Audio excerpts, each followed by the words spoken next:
রহস্যে ঘেরা অভিনেতা রাহুল অরুণোদয় ব্যানার্জির মৃত্যু, নিরপেক্ষ তদন্তের দাবিতে সরব টলিউড। টলিউডে নেমে এসেছে শোকের ছায়া। জনপ্রিয় অভিনেতা রাহুল অরুণোদয় ব্যানার্জির রহস্যজনক মৃত্যুকে ঘিরে তৈরি হয়েছে একাধিক প্রশ্ন।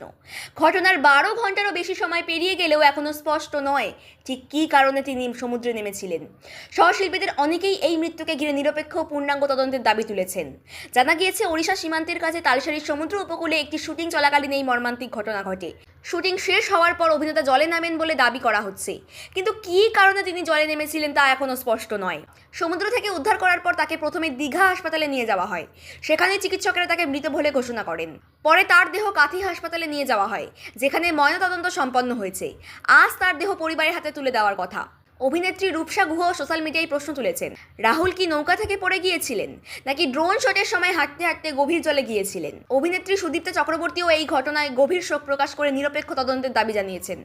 অন্যদিকে অভিনেত্রী রূপাঞ্জনা মিত্র এই ঘটনার জন্য West Bengal motion pictures artist ফোরামের ভূমিকা নিয়েও প্রশ্ন তুলেছেন এবং বিষয়টি পুলিশি তদন্তের দাবি করেছেন। আর্টিস্ট ফোরামের সদস্য অভিনেতা দিগন্ত বাগচি জানিয়েছেন, শুটিং শেষ হওয়ার পর রাহুল জলে নামেন। কিছুক্ষণের মধ্যেই টেকনিশিয়ানরা চিৎকার করে বলেন রাহুল দা ডুবে যাচ্ছেন। দ্রুত তাকে উদ্ধার করা হয়। তখনও তিনি জীবিত ছিলেন, কিন্তু হাসপাতালে নিয়ে যাওয়ার পথেই তার মৃত্যু হয় বলে দাবি।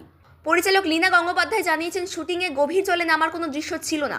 ফলে প্রশ্ন উঠছে, তাহলে সন্ধ্যার সময় হঠাৎ কেন জলে নেমেছিলেন রাহুল? এই ঘটনাকে ঘিরে এখনও ধোঁয়াশা কাটেনি।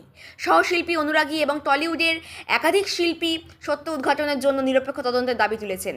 এখন প্রশ্ন হচ্ছে, অভিনেতা রাহুল অরুণোদয় ব্যানার্জির এই রহস্যময় মৃত্যু কি নিছক দুর্ঘটনা, নাকি এর পেছনে রয়েছে অন্য কোনো কারণ? সেই উত্তর এখনও খুঁজছে পরিবার, সহশিল্পী এবং ভক্তরা। তদন্তের পরই সামনে আসবে প্রকৃত সত্য। ততক্ষণে আপনারা চোখ রাখুন এম নিউজ বাংলার পেজে।